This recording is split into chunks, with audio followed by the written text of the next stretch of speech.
রাতে থালা বাসন না ধুয়ে রাখলে কি বরকত কমে যাবে? ফজরের নামাজ পড়ে আমি ঘুমিয়ে পড়ি, এতে কি আমি গুনাহগার হব? নামাজের প্রথম বৈঠকে দুরূদ পাঠ করে ফেললে কি সাউসেজদা দিতে হবে?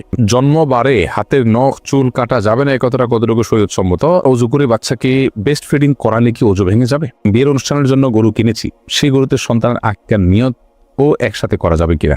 নাপাক কাপড় ধোয়ার নিয়মটা যদি বলতেন উপকৃত হতাম। জানামাজে পা দিয়ে ঠিক করলে কি গুনাহ হবে? কোরআন শরীফ চুমু দেওয়া যাবে কিনা? টাইগার বা স্পিড জাতীয় পানীয় খাওয়া যাবে কিনা? বউ কর্তৃক শ্বশুর শাশুড়ির খেদমত করা নাকি ইসলামে জায়েজ নাই, এ বিষয়ে বিস্তারিত জানতে চাই। মেয়েরা কি পিরিয়ড অবস্থায় হাদিসের বই ধরতে পারবে? অনেকে বলে আসরের নামাজ থেকে মাগরিব নামাজ পর্যন্ত কিছু না খেলে একটি রোজা হবে, এটা কতটা সত্য? না সহবাসের পর অনেক সময় গোসল না করেই আমরা কাঁথা গায়ে দিয়ে ঘুমাই, এক্ষেত্রে সেগুলো কি নাপাক হয়ে যাবে? চলুন তাহলে আমরা পশ্চাৎ যে আমাদের মূল পর্ব সেখানে আমরা প্রবেশ করি। সোহেল আপনি লিখেছেন, জন্মবারে হাতের নখ চুল কাটা যাবে না, এ কথাটা কতটুকু শরীয়তসম্মত? নিছক কি কুসংস্কার, এর কোনো ভিত্তি শরীয়তে নেই। যে বারে জন্মগ্রহণ করেছে ওই বারে চুল কাটা যাবে না, এটা কোনো ভিত্তি নেই। যে কোনোদিন চুল বা নখ কাটা যেতে পারে। শাহরিয়ার রাহিম লিখেছেন, নাপাক অবস্থায় শরীরের ঘাম পোশাকে লাগলে কি পোশাক নাপাক হয়ে যাবে? নাপাক অবস্থায় যদি শরীরের ঘাম পোশাকে লাগে তাহলে সে পোশাক নাপাক হবে না, কারণ মানুষ যখন গোসল ফরজ হওয়ার কারণে নাপাক হন বা ছোট নাপাকও হন, তখন তার ঘামও নাপাক হয়ে যায় না, যার কারণে এই ঘামগুলো শরীরে পোশাকে কোনো জায়গায় লাগলে সেই জায়গাগুলো নাপাক হবে না। শাহনাজ পারভিন আপনি লিখেছেন, অনেকে বলে আসরের নামাজ থেকে মাগরিব নামাজ পর্যন্ত কিছু না খেলে একটি রোজা হবে, এটা কতটা সত্য? না, এটি একেবারে ভিত্তিহীন কথা। আসর থেকে মাগরিব পর্যন্ত কিছু না খেলে রোজা হয়ে যাবে, এরকম কোনো কথা কোনো হাদিসে কোথাও বলা হয়নি, এবং এই টাইমটা না খেয়ে থাকার কোনো বিশেষ ফজিলত বা মর্যাদাও কোনো হাদিসে কোথাও উল্লেখ হয়নি। বিধায় আমরা এই ধরনের কথা বলা থেকে বিরত থাকবো, কারণ মন গড়া কোনো কথা দিনের নামে বললে সেটি কিন্তু জাহান্নামে যাওয়ার কারণ হবে না। নবী সাল্লাল্লাহু আলাইহি ওয়াসাল্লাম বলেছেন, মান কাযিবা আলাইহি মুতাআম্মিদান ফালইয়াতাবাওয়া মাকআদাহু মিনান নার। যে ব্যক্তি আমার নামে মিথ্যা কথা বলবে সে যেন তার ঠিকানা জাহান্নামে জেনে রাখে। অতএব আসর থেকে মাগরিব পর্যন্ত না খেয়ে থাকলে রোজার সওয়াব হবে, এই কথা নবী সাল্লাল্লাহু আলাইহি ওয়াসাল্লাম বলেন না। অতএব এটা আপনি বললে তার নাম মিথ্যাচার হবে, যা জাহান্নামে যাওয়ার কারণ। 360 ডিগ্রি আইডি থেকে আপনি আমাদের ইউটিউব চ্যানেলে প্রশ্ন করেছেন, অনেক মুরব্বী আমাদেরকে টাকা দিয়ে বিড়ি আনার জন্য বলেন, তাকে আনা যাবে? না আনলে বেয়াদবি হবে, আনলে গুনাহ হবে, করণীয় কি? দেখুন, মুরব্বী বড়দের কেউ সিনিয়র কেউ আপনাকে কোনো নির্দেশ করলে সেই নির্দেশটা মানাটা আপনার জন্য কর্তব্য, যতক্ষণ পর্যন্ত সেটি শরীয়তের কোনো সীমানাকে লঙ্ঘন না করে। মুরব্বীর নির্দেশ এটা মানা খুবই গুরুত্বপূর্ণ, আবার আল্লাহর নির্দেশ মানাটা তার চেয়ে বেশি গুরুত্বপূর্ণ। এখন মুরব্বীর নির্দেশ মানতে গিয়ে যদি আমি আল্লাহর নির্দেশকে লঙ্ঘন করতে হয়, তাহলে নিশ্চয়ই আমি আল্লাহর নির্দেশকে লঙ্ঘন করাটা আমার জন্য জায়েজ হবে না। লা তাআতা লি মাখলুকিন ফি মাসিয়াতিল খালিক। আল্লাহ রাব্বুল আলামিনের স্রষ্টার অবাধ্য হয়ে পৃথিবীর কোনো সৃষ্টির বাধ্যগত হওয়া, অনুগত হওয়া, তার নির্দেশ মান্য করা, এটা কিন্তু কোনো সুযোগ নেই।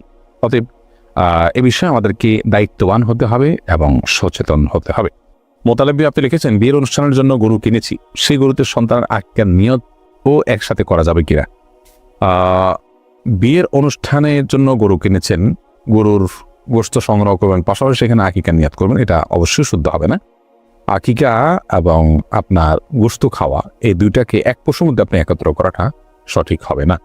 খায়রুল ইসলাম লিটন আপনি লিখেছেন, আমার গোসল ফরজ হয়েছিল কিন্তু টের না পেয়ে আমি নামাজ পড়ে ফেলেছি, এরপর টের পেয়েছি, এখন কি করব? দেখুন, গোসল ফরজ হয়ে যাওয়ার পর আপনি টের পাননি, নামাজ পড়ে ফেলেছেন, পরে যখন আপনি নিশ্চিত হয়েছেন যে আপনার গোসল ফরজ হয়েছিল, আপনি এখন পুনরায় গোসল করে নামাজটা কাজা করবেন। সাজিয়া আখতার আপনি লিখেছেন, মেয়েরা কি পিরিয়ড অবস্থায় হাদিসের বই ধরতে পারবে? পিরিয়ড অবস্থায় যে বইতে হাদিস লেখা আছে বই ধরতে পারবে, কারণ কোনো গুনাহ হবে না। ইসলামিক বই পড়তে পারবে, সাধারণ ইসলামিক বই। শামীমা মুমিন আপনি লিখেছেন, ওযু করে বাচ্চাকে বেস্ট ফিডিং করালে কি ওযু ভেঙে যাবে? ওযু করে যদি আপনি বাচ্চাকে বেস্ট ফিডিং করান তাহলে তাতে ওযু ভঙ্গ হবে না, কারণ ওযু ভঙ্গের কারণগুলোর ভিতরে এটি একটি কারণ নয়। কারণ দুধ এটা কোনো অপবিত্র বস্তু না। শরীর থেকে যদি দুধ নির্গত হয় বা সেটাকে নির্গমন করানো হয়, এর ফলশ্রুতিতে কোনো নাপাক বা অপবিত্র বস্তু বের হয়নি। আর ওযু যাওয়া মানে হলো পবিত্রতা চলে যাওয়া। অতএব পবিত্রতা চলে যাওয়ার মতো কোনো কাজ যেহেতু ঘটেনি, বিধায় বেস্ট ফিডিং করানোর কারণে ওযু ভঙ্গ হবে না। এমডি আলামিন আপনি লিখেছেন, টাইগার বা স্পিড জাতীয় পানীয় খাওয়া যাবে কিনা? টাইগার বা স্পিডে অ্যালকোহল আছে কিনা, হারবাদার কি আছে না আছে বিস্তারিত আমার জানা নেই। ইনশাআল্লাহ বিদিনিল্লাহ এই সম্পর্কে আমাদের জানাশোনার সুযোগ হলে আমরা এ বিষয়ে ডিটেল আপনাদেরকে জানাবো যদি আল্লাহ তাআলা আমাদেরকে তৌফিক দান করেন। যদি হারাম কোনো উপাদান না থাকে, সেখানে অ্যালকোহল না থাকে, তাহলে সেক্ষেত্রে এটি পান করা নাজায়েজ হবে না। সাধারণ সফট ড্রিঙ্কসের টাইপ যদি হয়, হারাম কোনো উপাদান না থাকে, তাহলে সেক্ষেত্রে এটি নাজায়েজ বা গুনাহ হবে না, হারাম হবে না পান করাটা। আব্দুল হালিম আপনি লিখেছেন, নামাজের প্রথম বৈঠকে দুরুদ পাঠ করে ফেললে কি সাহু সিজদা দিতে হবে? নামাজের প্রথম বৈঠকে যদি আপনি দুরুদ পড়ে ফেলেন, তাহলে সেক্ষেত্রে হানাফি মাযহাব অনুযায়ী আপনাকে সিজদা সাহু দিতে হবে। যদিও এক্ষেত্রে হাম্বলী মাযহাবের উলামা ইকরাম, সৌদি আরবের উলামা ইকরাম তারা ভিন্ন মত পোষণ করেন, তারা বলেন যে সিজদা সাহু দিতে হবে না। তো হানাফি থট অনুযায়ী বাংলাদেশ বিষয়ক হানাফি মাযহাব ফলো করেন, সেই হিসাবে সিজদা সাহু দিতে হবে। প্রথম বৈঠকে যদি আপনি ফরজ নামাজের প্রথম বৈঠকে দ্বিতীয় রাকাতে যদি আপনি তার পাশাপাশি দুরূদ পড়ে ফেলেন আল্লাহুম্মা সাল্লি আলা মুহাম্মাদ, এটুকু বা এর বেশি অংশ যদি পড়ে ফেলেন, তাহলে আপনার সিজদা সাহু দিতে হবে। আব্দুল্লাহ সোহাগ লিখেছেন, ফজরের নামাজ পড়ে আমি ঘুমিয়ে পড়ি, এতে কি আমি গুনাহগার হব? ফজরের সালাত আদায় করার পর যদি আপনি ঘুমিয়ে পড়েন, তো এতে আপনার বড় কোনো গুনাহ হবে না, কারণ এতে কোনো হারাম কাজ আপনি করছেন না, কিন্তু একটা অনুত্তম কাজ করছেন। গুনাহ শব্দের অর্থ ক্ষতি, সে অর্থে ক্ষতি তো হবেই, কিন্তু ক্ষতিটা ওইরকম বড় ক্ষতি, মোটাদায় ক্ষতি কোনো কবিরা গুনাহ নয়। যদি এমন হয় যে আপনি রাতে ডিউটি করেছেন, রাতে গভীর রাতে আপনাকে ঘুমাতে হয়েছে কোনো কারণে, বাধ্য হয়ে আপনি সকালে ঘুমিয়েছে, তাহলে সেক্ষেত্রে ইনশাআল্লাহ কোনো প্রকার গুনাহই হবে না, কারণ এটা শরীয়ত নিষিদ্ধ কোনো কাজ আপনি করেছেন, ব্যাপারটা সেরকম নয়। অনেক ফুকাহা ইকরাম এটাকে নিষেধ করেছেন, এটা স্বাস্থ্যের জন্য ক্ষতিকর। নবী সাল্লাল্লাহু আলাইহি ওয়াসাল্লাম এই টাইমে তাসবিহ তিলাওয়াত করতে পছন্দ করতেন। আল্লাহ কোরআনে কারিমে বিভিন্ন জায়গায় বলেছেন, ওয়াসাব্বিহু বুকরাতাও ওয়া আসীলা, এই জাতীয় কথা আল্লাহ তাআলা বলেছেন। সেখান থেকে বোঝা যায় যে সকাল এবং সন্ধ্যার সময়গুলো ইবাদতের সময়, জিকির আজকারের সময়, তাসবিহ তিলাওয়াতের সময়, এই সময়টা ঘুমের সময় নয়, বিধায় এগুলো থেকে আমাদের বেঁচে থাকা দরকার। বৈশাখী বর্ণিরা আপনি এটি থেকে লিখেছেন, অজু ছাড়া মোবাইলে কোরআন পড়ার সময় সিজদার আয়াত আসলে কি অজু ছাড়া সিজদা দেওয়া যাবে? অজু ছাড়া সিজদা দেওয়াকে সৌদি আরবের স্কলারগণ জায়েজ মনে করেন, কিন্তু হানাফি মাযহাবের উলামা ইকরামের মতে অজু করার জন্য সিজদা দেওয়ার জন্য অজু করা জরুরি এবং আবশ্যক, যার কারণে আমরা অজু সিজদা দিয়ে অজু করে তারপর আমরা সিজদা দিব। এটা হবে অধিকতর সতর্ক এবং নিরাপদ। জিয়াউদ্দিন আপনি লিখেছেন, বউ কর্তৃক শ্বশুর শাশুড়ির খেদমত করা নাকি ইসলামে জায়েজ নাই, এ বিষয়ে বিস্তারিত জানতে চাই। জায়েজ নাই এটি আপনাকে কে বলেছে? একজন বৃদ্ধ মানুষ, যে কোনো বৃদ্ধ মানুষেরই তো খেদমত বা সেবা করার চেষ্টা করতে হবে। সেখানে শ্বশুর শাশুড়ি তাদের তো আপনজন হওয়ার কারণে, স্বামীর সাথে সম্পর্কের কারণে তাদের প্রতি একটা নৈতিক দায়িত্ব থাকে যে তাদেরকে আমরা বিশেষভাবে সেবা করব সাধ্য অনুযায়ী, কিন্তু তাদের জন্য তাদেরকে সেবা করাটা ফরজ বা ওয়াজিব না। মায়ের প্রতি সেবা করা যেরকম সেরকম নৈতিক দায়িত্ব, শরীয়ত অবশ্যই এটাকে প্রশংসনীয় মনে করে। বাট খেদমত বলতে যদি আপনি বুঝেন যে শ্বশুরের শারীরিক খেদমত করা, তাহলে সেটা নাজায়েজ হতে পারে, কারণ সেখানে আপনার ফিতনার কারণ হতে পারে এবং ফিতনার দিকে যেতে পারে এবং হারামের পথ উন্মুক্ত হতে পারে, অন্তত মানসিক জেনার পথ খুলতে পারে, সেই জন্য সেটি নাজায়েজ হতে পারে। যুদ্ধ আমাদের বিজয় আল্লাহর এই আইডি থেকে আপনি লিখেছেন, আপনি একটা ভিডিওতে বলেছেন যে সিজদা দোয়া করতে, কিন্তু একজন বলেছে যে হাদিসে আছে সিজদা কোরআন আয়াত পড়া নিষিদ্ধ। তো সব দোয়াই তো কোরআন আয়াত, এখন সঠিক কোনটা একটু বললে বিস্তারিত উপকৃত হতাম। সিজদা দোয়া করার কথা হাদিসে বলা হয়েছে, কিন্তু কোরআন আয়াত পড়বেন না। কোরআন কোনো আয়াত যদি দোয়া থাকে, কোরআন সব আয়াত তো দোয়ামূলক না, আর সব দোয়াই যে কোরআন আছে এটা অত না। হাদিস বলে যে দোয়াও তো আছে। যাই হোক, কোরআনে যে দোয়াগুলো আছে সেগুলোকে দোয়া হিসাবে পড়তে পারেন, কোরআন আয়াত হিসাবে নয়। আপনি আয়াত তেলাওয়াত করলেন আলহামদুলিল্লাহ রাব্বিল আলামিন, এটা তো দোয়া নয়। তো এটা আপনি সিজদায় পড়বেন না, কারণ হাদিসে নিষেধ আছে সিজদায় কোরআন তেলাওয়াত করার ব্যাপারে।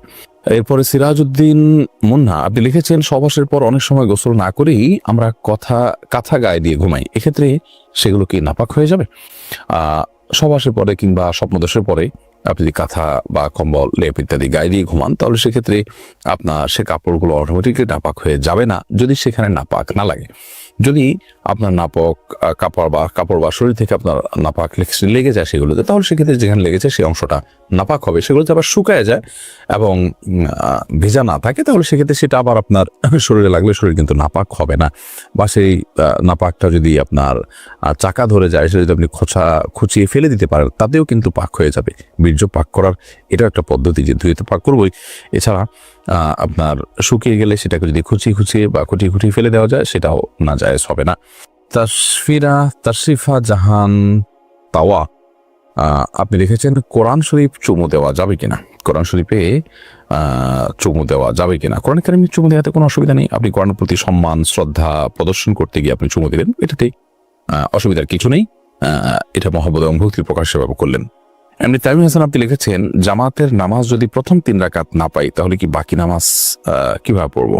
এই বিষয়ে আমরা এর আগে বারবার বলেছি এবং বিভিন্ন ভিডিওতে বলেছি। আপনি যদি সালাতে প্রথম 3 রাকাত না পান, শুধু চতুর্থ রাকাত পান, তাহলে চতুর্থ রাকাতে আপনি এক রাকাত পেয়েছেন, এরপরে ইমাম সালাম ফেরানোর পর আপনার যে 3 রাকাত ছুটেছে সেগুলো পড়া শুরু করলেন, তাহলে আপনি আপনার শুরু করা 3 রাকাতের প্রথম রাকাত আপনি বসবেন, কারণ আপনি ইমামের সাথে 1 রাকাত পেয়েছেন, এটা হলো আপনার সিরিয়ালের 2য় রাকাত, অতএব সেই সব আপনি বসবেন। যদিও এখানে পরপর 2টা বৈঠক হয়ে যাবে, একটা ইমামের সাথে ছিল আর একটা আপনার 3 রাকাত যেটা একা একা আদায় করছেন সেখানকার প্রথম রাকাত আপনি বসলেন, এরপর বাকি 2 রাকাত স্বাভাবিক আপনি আদায় করবেন। এরপর রাজিবুর জামান সাবিত আপনি লিখেছেন, জায়নামাজে পা দিয়ে ঠিক করলে কি গুনাহ হবে? না, কোনো অসুবিধা হবে না। আমরা অনেকেই এটাকে মনে করি এটা দোষের, এটা গুনাহের। জায়নামাজের উপর আপনি পাও দিয়ে দাঁড়াচ্ছেন, তাহলে সেটাকে পাও দিয়ে যদি সোজা করেন, এদিক সেদিক আছে সেটাকে আপনি ঠিকঠাক করেন, তাহলে সেক্ষেত্রে কোনো গুনাহ হওয়ার কারণ নেই। আমরা অনেকে এটাকে গুনাহের কারণ মনে করি। হাত দিয়ে জানামাজ যেমন আপনি সোজা করতে পারেন, পাও দিয়ে করলেও কোনো অসুবিধা হবে না। এমনি মুসা আপনি আমাদের ইউটিউব চ্যানেলে প্রশ্ন করেছেন, কবর খোঁড়ার প্রথম কোপের মাটি আলাদা রেখে দেয়, তারপর লাশ কবরে রাখার সময় সেই মাটি সবার হাত ছুঁয়ে কবরের ভেতর কিছু অংশ রাখা হয়, এটা কি শরীয়ত সম্মত? না, এরকম কোনো বিষয় নির্দেশনা কোনো দেশে কোথাও দিয়েছে বলে আমার জানা নেই যে কবর খোঁড়ার পর প্রথম কোপের মাটিটা আলাদা রাখবে, এরপর লাশ কবরে রাখার সময় সবাই একটু একটু করে সেটা দিবে, এমন কোনো কথা নেই। লাশ কবরে রাখার পর সবাই মিলে মাটি দিবে, দাফন করবে, দাফন কাজে শরিক হবে, সেটা পরের কোপের মাটি দিলেও হবে, প্রথম কোপের মাটি সবাইকে দিতে হবে একটু একটু করে, এমনটির কোনো বাধ্যবাধকতা নেই, আবশ্যকীয়তা নেই। এটাকে আবশ্যক মনে করা বা জরুরি মনে করা বা এটাকে সুন্নাহ মনে করার কোনো কারণ নেই, কারণ কোনো হাদিসে নবী আলাইহিস সালাম থেকে এরকম কোনো কিছুর নির্দেশনা হয়েছে বলে আমার জানা নেই। এমনি আসাম হোসেন আপনি লিখেছেন, নাপাক কাপড় ধোয়ার নিয়মটা যদি বলতেন উপকৃত হতাম। আমি ডিশ বা বালতিতে পানি নিয়ে একবার ধুয়ে কাপড় চিপে নেই আর ডিশ বা বালতি পানি ফেলে দেই, এরকম 3 বার ধুলে কি হবে? আপনি যখন টেপে ধোবেন তখন টেপের মধ্যে কাপড় ধুয়ে সেটাকে চিপে ফেলবেন এবং আবার ধুয়ে আবার চিপে ফেলবেন, আবার ধুয়ে আবার চিপে ফেলবেন, এভাবে আপনি চিবিয়ে ফেললে সেটা পাক হয়ে যাবে। আর যদি বালতিতে দেন তাহলে বালতিতে ধোয়া বালতিতে পরিষ্কার পবিত্র বালতিতে পানি নিয়ে সেখানে আপনি কাপড় চুবিয়ে তুলে এরপর চিপে ফেললেন, এরপর পানি ফেলে আবার সেই পাক বালতিতে আবার আপনি পানি নিলেন, এভাবে আপনি যদি ধোন তাহলে সেক্ষেত্রে কাপড় পাক হয়ে যাবে ইনশাআল্লাহ তাআলা। আর যদি কোথাও নাপাক লেগে থাকে সে নাপাকটা চলে গেছে, দৃশ্যমান নাপাকটা দূর হয়ে গেছে, আপনি দেখেছেন, সেটার জন্য যতটুকু দরকার যদি একবার ধুয়েও সেটাকে আপনি দূর করে ফেলতে পারেন তাহলে এটা পাক হয়ে যাবে। আর যেটা অদৃশ্যমান নাপাক দেখা যায় না, যেমন পেশাব কাপড় লাগলো কিন্তু কাপড়ের সাথে মিশে এটার কোনো আলামত না, একাকার হয়ে গেছে, তাহলে সেক্ষেত্রে এটাকে আপনি বিসমিল্লাহ বলে ধোবেন, 3 বার ধুলে সেটা পাক হয়ে যাবে ইনশাআল্লাহ তাআলা। যে সিআইডি থেকে আপনি লিখেছেন, রাতে থালা বাসন না ধুয়ে রাখলে কি বরকত কমে যাবে? আর রাতে থালা বাসন না ধুলে বরকত কমে যায় এরকম কোনো কথা কোরআনে কোথাও বলা হয়নি। প্রচুর পরিমাণে কুসংস্কার আমাদের সমাজে আছে, এটি সেরকম একটি বিষয়। আপনি থালা বাসন রাতে ধোবেন নাকি দিনে ধোবেন এটা আপনার ব্যাপার, তবে এক্ষেত্রে শরিয়ার নির্দেশনা হলো যে থালা বাসন বিশেষ করে খাবার যদি থাকে সেগুলোকে ঢেকে রাখা, সেগুলোকে ঢেকে না রাখাটা এটা সুন্নাহর খেলাফ। আমরা যখন ঘুমিয়ে পড়ি অনেক সময় জিনরা বিচরণ করে এবং নানামুখী অসুবিধা তৈরি হয়। সবচেয়ে বড় কথা হলো যে আজকাল আমরা তেলাপোক